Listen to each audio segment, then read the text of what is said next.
আমি বলি আমরা দুইজন মানে আপনি আর আমি কি দুইটা আলাদা দুনিয়াতে বাস করি? মানে আপনি যে এই শব্দটা বলতেছেন যে তারা হাসিনার বিচার না চেয়ে, আমি তো দেখতেছি বিএনপির নেতৃবৃন্দ প্রতিটা ভাষণে, মানে তারেক রহমান থেকে ফখরুল ইসলাম আলমগীর প্রতিটা ভাষণে হাসিনার বিচার চাইতে থাকেন। গত 15 বছর চেয়েছেন, এখনো চান। মানে হাসিনার বিচার না চেয়ে এটা কোত্থেকে আসলো? বিচার কি শুধু এই খালেদ ভাই, বিচার চাইলে আর কি এদেশের বিচার হয়ে যায়? বিচার ব্যবস্থার কি অবস্থা? না আপনি বিচার যে না চেয়ে বলতেছেন সেটা কি বলি?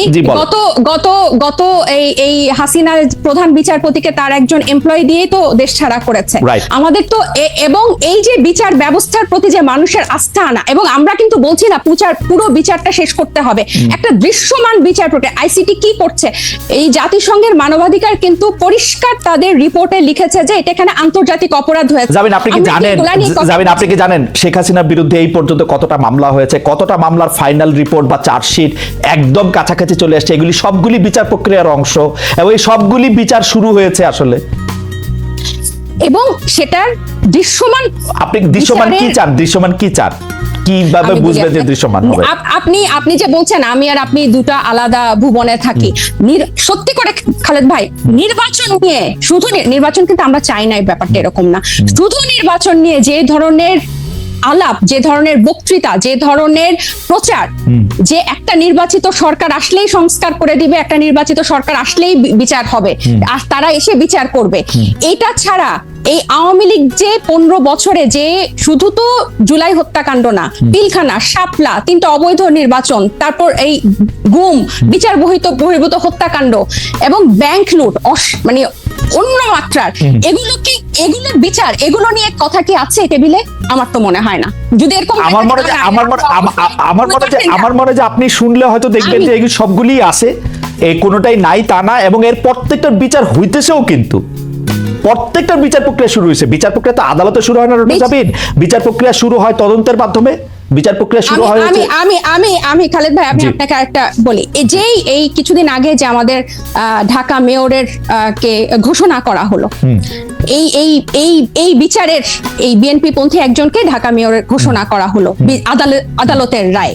আপনি কি মনে করেন যে পূর্ণ আস্থা 7 মাসের মধ্যে, 7 মাস আগে যে হাসিনা 15 বছর এরকম একটা ভঙ্গুর বিচার ব্যবস্থা তৈরি করে 7 মাসের মধ্যে বিদায় নিল, আর 7 মাসে সব ওয়াশ হয়ে গেল, সবাই এটা নিশ্চয়তা দিবে? আমি আপনাকে একটু শেষ করে, আমরা কিন্তু এই বিচার ব্যবস্থাটারও কিন্তু সংস্কার চেয়েছি, এবং সবাই যে বলে, ওনারা যে বলে যে সংস্কার দীর্ঘ চলমান প্রক্রিয়া এবং অনেক দিন ধরে চলবে এবং পানির মতো প্রবাহ, সব ঠিক আছে, কিন্তু এটার একটা স্পেসিফিক, আবার আমি বলছি, পন্থা পদ্ধতি, যে এই করলে বিচার হবে, এই ভাবে এটা হচ্ছে, এতটুকু অগ্রগতি হয়েছে, আইসিটিতে এতটুকু হচ্ছে বা এরকম হবে। আমার মনে হয় যে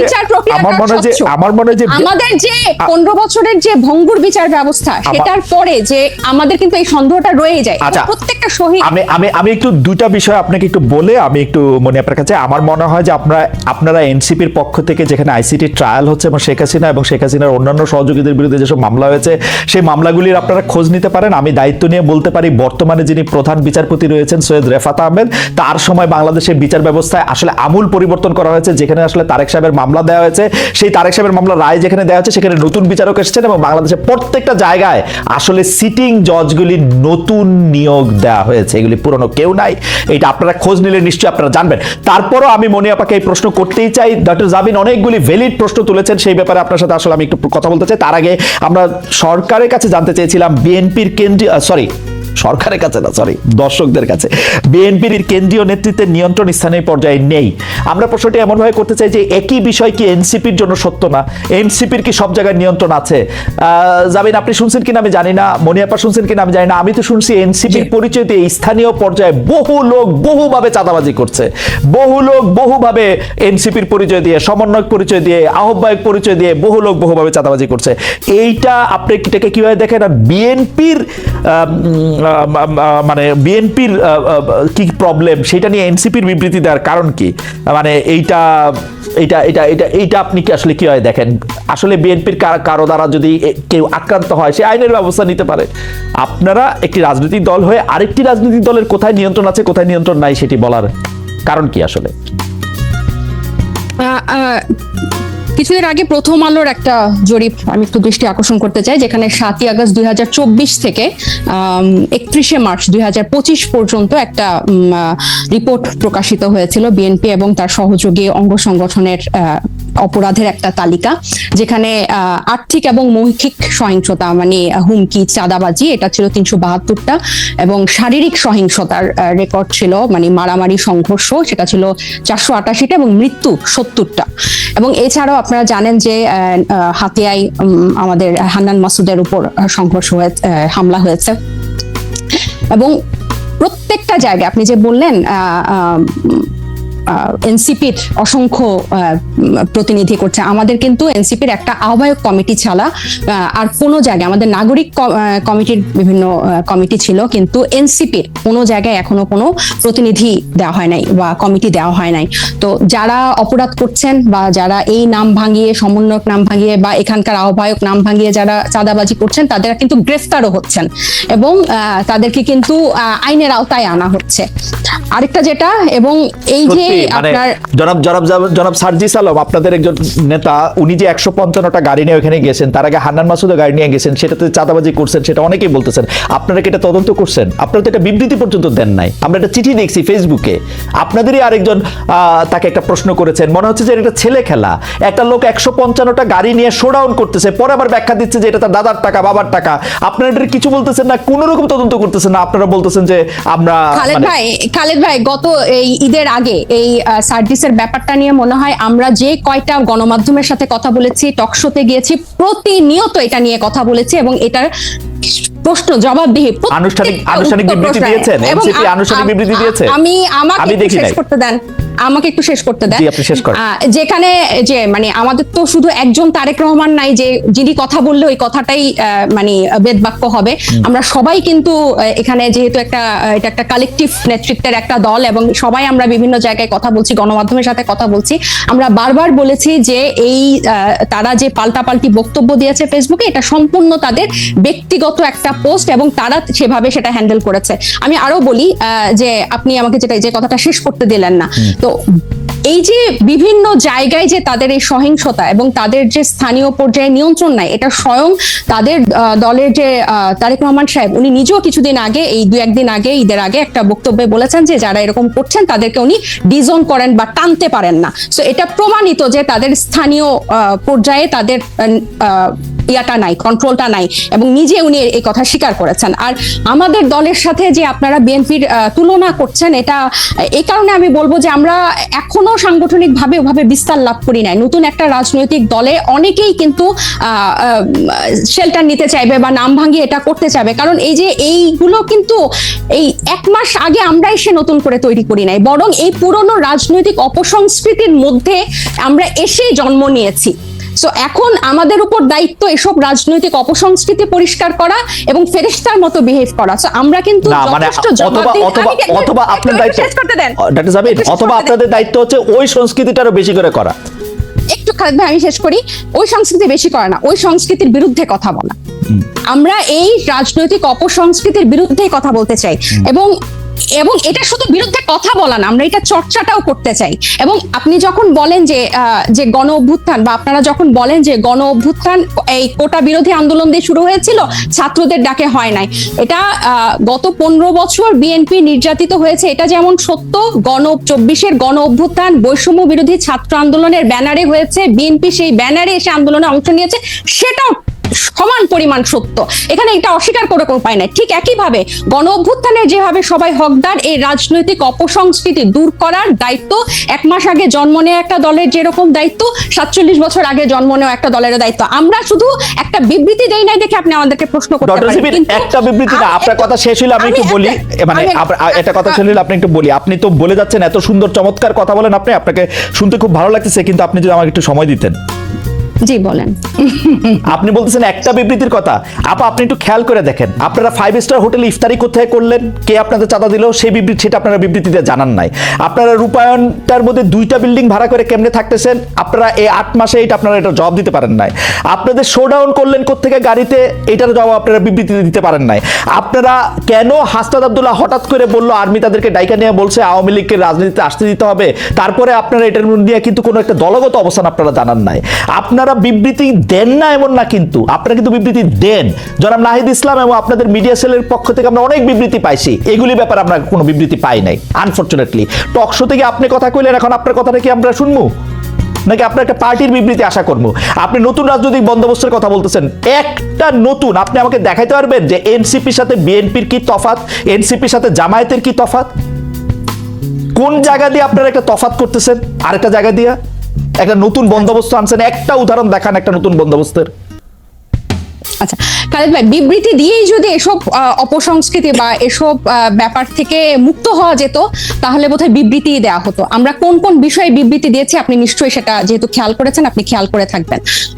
এইসব ব্যাপারগুলা বিবৃতি দিয়ে দায়সারা ভাবে ফেরানো যাবে না, এগুলোকে জনগণের কাছে পরিষ্কার করতে হবে। এবং অর্থনৈতিক স্বচ্ছতা আমাদের রাজনৈতিক দল জন্ম নেওয়ার আগে থেকে আমাদের অন্যতম প্রায়োরিটি। শুধু বাংলাদেশে কোনো রাজনৈতিক দলের এই গত 53 বছরের রাজনৈতিক সংস্কৃতিতে অর্থনৈতিক স্বচ্ছতা কখনো কোনো রাজনৈতিক দল দেখায় না। এবং আমরা জন্ম নেওয়ার আগে থেকেই এই আলোচনা, আপনি যে 8 মাস বললেন, জন্ম নিয়েছে 1 মাস আগে, এর আগে থেকে আমরা যখন এই প্রক্রিয়ার মধ্যে ছিলাম, এটা ছিল আমাদের অন্যতম প্রায়োরিটি। আপনার একটা জিনিস, একজন ব্যক্তি একটা রাজনৈতিক দলের 1-2 জন কিছু করবে, সেটাকে ডিফেন্ড করে একটা বিবৃতি দিয়ে কিন্তু ব্যাপারটা থেকে দায়সারা হওয়া যাবে না। বরং আমাদের হোমওয়ার্কটা হচ্ছে, আমাদের কর্মযজ্ঞটা হচ্ছে এই জিনিসটা কিভাবে স্বচ্ছভাবে মানুষের কাছে পরিষ্কার করা যায়, যাতে এটাই হচ্ছে আমাদের বিএনপি এবং জামাতের থেকে আমাদের পার্থক্য। বিএনপি এবং এই যেসব রাজনৈতিক দল স্টাবলিশ ছিল, তারা কি শোডাউনের রাজনীতি করে নাই? তারা কি পেশি শক্তি দেখায় নাই? তারা কি আর্থিক প্রভাব প্রতিপত্তি দেখায় নাই বিভিন্ন জেলায়? এটা তো আপনি অনেক অভিজ্ঞ, আপনি অনেক বছরের আপনার অভিজ্ঞতার। আমি বলি, আমাকে শেষ করতে দেন যে এখন এটা থেকে আমরা ডিফারেন্ট কিভাবে হব, যে এগুলোকে আমাদেরকে চেক করতে হবে। বিবৃতি দিয়ে কিন্তু এখান থেকে দায়সারা ভাবে আমরা মুক্তি পেতে পারবো না। এগুলোকে আমাদের অ্যাড্রেস করতে হবে, এগুলোকে ফ্লেক্সিবল করতে হবে, কিভাবে জনগণের কাছে পৌঁছানো যায়। এবং এই ইফতারের কথা এবং রূপায়ণ টাওয়ারের অর্থের কথা আমরা বারবার বলেছি, সেটা টকশো অন্যতম মাধ্যম বাংলাদেশের পরিষ্কার বিবৃতি দিতে কি অসুবিধা? বিবৃতি দিতে কি অসুবিধা আপনাদের? বিবৃতি দিতে কি অসুবিধা? ভাই এটা কোনো অসুবিধা নাই, কারণ আমরা মনে করেছি, মানে এটা লিখিত কোনো কথা বলছেন না কেন? যে নাহিদ ইসলাম স্বাক্ষরিত একটি বিবৃতি এরকম যে আমরা রূপায়ণ টাওয়ারের টাকাটা অমুক জায়গা থেকে পাই, একটু বলতে অসুবিধা কোথায়? আপনি কি মনে করেন যে বাংলাদেশের যে দমন পীড়নের কালচার এই বিগত দশকগুলোতে ছিল, আপনাদের টাকা দিলে তারা দমন পীড়নের সম্মুখীন হবে? আপনি আমাকে কথা শেষই করতে দিচ্ছেন না, পুরো সেন্টেন্সটা একটু শেষ করি। আপনার কি মনে হয় যে দমন পীড়নের সংস্কৃতি বাংলাদেশের রাজনীতিতে ছিল, আপনি একটা রাজনৈতিক দলকে কারা অর্থ দিল, ডোনেশন দিল, সেটা প্রকাশ করার মতো পরিবেশ এই দেশে বিগত রাজনৈতিক দলগুলো সৃষ্টি করে রেখেছে? একটা সামান্য ফেসবুকে একটা কথা লিখলে সেখানে যেভাবে আমাদেরকে অ্যাটাক করা হয়, সেখানে আপনি মনে করেন যে আমরা আমাদেরকে ইনভেস্ট করে তার নাম প্রকাশ করব?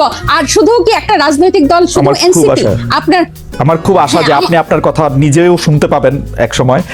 আমার মনে হয় যে আপনি নিজেও হয়তো শুনবেন যে আপনি আসলে কি বলতেছেন। এইটা আমার একটা আশা, আমার একটা আশা। আপনি অন্যান্য রাজনৈতিক দলের যে অর্থদান মানে ডোনেশন, এটা কি এই মুহূর্তে আমরা বারবার বলতেছি যে আমরা যেভাবে ক্রাউড ফান্ডিং করব বা যেভাবে আমাদের ক্রাউড ডোনেশন কালেক্ট করব, এটা স্পষ্ট একটা মাধ্যমে আমরা ট্রান্সপারেন্সির মাধ্যমে আমাদের ফিনান্সিয়াল মাধ্যমে। আপনি তো উন্নত দেশে থাকেন, ওখানে পলিটিক্যাল পার্টিগুলোতে কিভাবে মেইনটেইন হয়, একদম সেখানে কিভাবে মেইনটেইন পরিষ্কার। আমরা কি এটা একটা অ্যাডপ্ট করতে পারি না? আপনি কি জানেন না যে জো বাইডেনের তখন পারবেন, এখন পারতেছে না কেন? তখন পারবেন, এখন পারতেছে না। শুরু থেকে এটা কইরে নিলেন না কেন? যেমন আমি পলিটিক্যাল পার্টি করলে আগে ঠিক করতাম যে তাজনুবা আমাকে 5 টাকা চাঁদা দিছে, সেটা আগে দেখাই দিতাম। এজন্য আপনি পলিটিক্যাল পার্টি করেন নাই, আমরা করেছি। আমাদের এই এবং আপনি বিএনপি আওয়ামী লীগের মতোই আর একটা পলিটিক্যাল পার্টি করতেছেন। না, এটা আপনি এত তাড়াতাড়ি এক মাসে আপনি যে আমি এক মাসে বুঝতে পারি। সেটা বলে না, সবাই বলে যে morning show the morning always not show the this. এবং আমি আপনাকে বলি যে আমরা জুলাই অগাস্টে গণ অভ্যুত্থান থেকে একটা রাজনৈতিক দল আসলো, এরপর জাতীয় নাগরিক কমিটি, এরপর হচ্ছে আমরা দল গঠনে কাজ দিলাম। এবং আমরা কিন্তু এখানে শুধু ছাত্রদের যে একটা অংশ তা না, এখানে কিন্তু সিভিল সোসাইটির একটা বড় অংশ কিন্তু এখানে যুক্ত হয়েছে। এবং আমি আপনার জ্ঞাতার্থে বলতে চাই, এই যে সিভিল সোসাইটির একটা বড় অংশ যে নাগরিক পার্টিতে যুক্ত হয়েছে, এখানে চিকিৎসক আছে, আইনজীবী আছে, ব্যবসায়ী আছে, এবং আমি একটু শেষ করি, এখানে কিন্তু প্রকৌশলী আছে, এখানে টিচার আছে, সাংবাদিক আছে, এবং তাদের একটা কিন্তু ফান্ড এখানে আছে। এবং একটা যখন কর্মসূচি হয় বা ইফতার হয়, এরকম একটা প্রোগ্রামে কিন্তু একটা বড় ডোনেশন বা আমাদের ওয়েলউইশাররা দিয়ে থাকেন। এখন এগুলো যে আমরা প্রকাশ করব, আমাদেরকে কিন্তু একটাই, বাংলাদেশের মতো অপসংস্কৃতির রাজনীতিতে জন্ম নিয়ে হুট করে যে আমরা এটা প্রকাশ করব, আপনি হয়তো এক মাসে পারতেন, আমরা এটা পারি নাই, এটা আমাদেরকে সময় নিয়ে। আচ্ছা ডক্টর জাবিন, আমি একটু বলি, ডক্টর জাবিন ঘোষণা দিয়ে যেমন ধরা যায়, আমার কিন্তু বিশ্বাস যে ডক্টর তাজনুবা জাবিনও এটার মধ্যে চাঁদা দেন, কারণ ডক্টর তাজনুবা জাবিনের এই চাঁদা দেওয়ার ক্ষমতা আছে, সামর্থ্য আছে, এবং তিনি সেটি দেনও। এটা প্রকাশ করলে মানে আমি দলটা করতে পারবো, দলকে আমি চাঁদা দিচ্ছি এটাও বলতে পারবো না, মানে এটা কেমন কথা? আমার অবশ্যই বলতে পারবো, অবশ্যই, কেন বলতে পারবো না? আমরা তো একবারও বলছি না যে আমরা বলবো না, কিন্তু যারা একটা নতুন, আমরা তো একবারও বলি না যে খাদ ভাই আমরা বলবো না। আপনাকে আমি বললাম যে আপনি যেসব উন্নত দেশে থাকেন সেসব দেশে কিভাবে হয়, আমরাও কিন্তু এগুলো বিভিন্ন ফলো করছি, এবং আমাদের একটা আইটি টিম হয়েছে কিভাবে এই ওয়েবসাইটটা ডিজাইন করা যায়, যেখানে টাকা কিভাবে ঢুকবে এবং টাকা বের হবে দেখানো যাবে। কিন্তু এক মাসের আগে আপনারা যখন এই প্রশ্ন ইফতারগুলো যখন হয়, তখন এক মাসও হয় নাই, ওই মুহূর্তে এটা কিভাবে প্রকাশ করব ওই পলিসিটা আমাদের হয় বারবার একই উত্তর দিয়েছে। রাইট, একই উত্তর আপনারা দিয়ে গেছেন। আমাদের উত্তরও আপনার রাজনৈতিক দল হিসেবে আমাদেরকে একটু ক্ষমা ঘেন্না করে মায়ের কম দিয়ে আমাদের উত্তর একটু শুনে রাখেন। আমরা দেখতেছি, আমরা যারা আপনাদেরকে টাকা দিছে বলে আমরা সন্দেহ করি, তারা গ্রেপ্তার হয় নাই, তাদের বিরুদ্ধে কোনো মামলা মোকদ্দমা কিছু হয় না, তারা সুখে শান্তিতে আসে, হচ্ছে আমাদের। এইটাও আপনারা একটু শুইনা সহ্য করে নিজেদের মধ্যে আলোচনা করে